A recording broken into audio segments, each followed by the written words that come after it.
सोना इंसान की सबसे प्रिय धातु है। इतिहास में इसके लिए कई युद्ध हुए हैं। सोना राजाओं की शान बढ़ाता है तो स्त्रियों के सौंदर्य में चार चांद लगा देता है। सोने में लक्ष्मी जी का वास माना जाता है। यह एक पवित्र धातु है। बड़े बुजुर्ग कहते हैं कि जिसके घर में सोना होता है वह चैन की नींद सो सकता है। जब भी आर्थिक स्थिति खराब होती है या अचानक से कोई बड़ा खर्चा आ जाए और नकदी ना हो तो सोना ही काम आता है। मगर क्या आप जानते हैं कि भारत में एक ऐसी नदी बहती है जिसमें से सोना निकलता है? ये बात जानकर शायद आप हैरान हो रहे होंगे, मगर ये बात बिल्कुल सच है। सोने की इस नदी की रेत में से सालों से सोना निकाला जा रहा है। इस नदी के आसपास रहने वाले लोग उसमें से सोना निकालकर अपनी गुजर बसर करते हैं। सोना निकलने की वजह से इस नदियों को सोने की नदी भी कहा जाता है। हम जिस नदी की बात कर रहे हैं वो नदी झारखंड में बहती है और उसका नाम स्वर्ण रेखा है। नदी में पानी के साथ सोना बहने की वजह से इसे स्वर्ण रेखा नदी के नाम से जाना जाता है।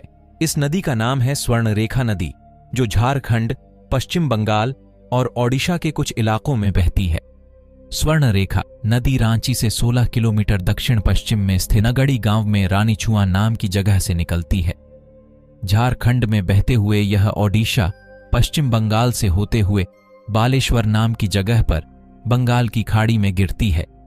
इस नदी की लंबाई 476 किलोमीटर है। स्वर्ण रेखा और उसकी सहायक नदी करकरी की रेत में सोने के कण पाए जाते हैं। कुछ लोगों का कहना है कि स्वर्ण रेखा में सोने का कण करकरी नदी से ही बहकर पहुंचते हैं। करकरी नदी की लंबाई केवल 37 किलोमीटर है। यह एक छोटी नदी है।